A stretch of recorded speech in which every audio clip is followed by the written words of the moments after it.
राणेंचा बालेकिल्ला असलेल्या सिंधुदुर्गामध्ये आज उद्धव ठाकरेंची तोफ धडाडणार आहे। तर मंत्री दीपक केसरकर यांच्या होम पिचवर उद्धव ठाकरे कॉर्नर सभा घेणार आहेत। लोकसभा निवडणुकीच्या पार्श्वभूमीवर ठाकरे काय बोलणार याकडे सगळ्यांचं लक्ष लागलंय। या सभास्थळावरून आढावा घेतलाय सदाशिव लाड यांनी। ठाकरे शिवसेनेचे पक्षप्रमुख उद्धव ठाकरे आज सिंधुदुर्गात येत आहेत।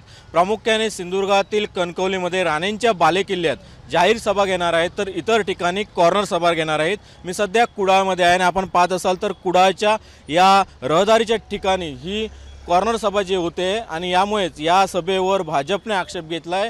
या ठिकाणी जाहीर सभा होऊ नये अशी भाजपने मागणी केलेली आहे, कारण हा रहदारीचा मार्ग आहे। आपण पाहत असाल तर या ठिकाणी जो मुख्य रस्ता आहे, हा मुख्य रस्त्याच्या बाजूला जे व्यासपीठ बनवलेलं आहे आणि त्यामुळेच या ठिकाणी ही जाहीर सभा घेऊ नये असं भाजपने म्हटलं आहे। मात्र ठाकरे शिवसेनेच्या वतीने याच ठिकाणी सभा घेण्याचा निर्धार करण्यात आलेला आहे। प्रामुख्याने उद्धव ठाकरे सावंतवाडी, कुडाळ आणि मालवण या 3 ठिकाणी कॉर्नर सभा घेणार आहेत, तर कणकवलीमध्ये राणेंच्या होम पिचवर जाहीर सभा घेणार आहेत। त्यासोबतच जर पाहिलं असेल तर महाराष्ट्रातील एकमेव शिवराजेश्वर मंदिरात सिंहासनाचं पूजन जे आहे ते या ठिकाणी उद्धव ठाकरे करणार आहेत। त्यासोबतच जर पाहिलं असेल तर आग्नेवाडीच्या भराडी देवीचं दर्शन देखील उद्धव ठाकरे घेणार आहेत। प्रामुख्याने पाहिलं असेल तर कार्यकर्त्यांशी संवाद साधण्यासाठी ही संवाद यात्रा जी आहे ती उद्धव ठाकरे सिंधुदुर्गातून सुरू करणार आहेत आणि त्यानंतर महाराष्ट्रात प्रत्येक लोकसभा मतदारसंघात जाहीर सभा घेणार आहेत। त्यामुळे सिंधुदुर्गात येऊन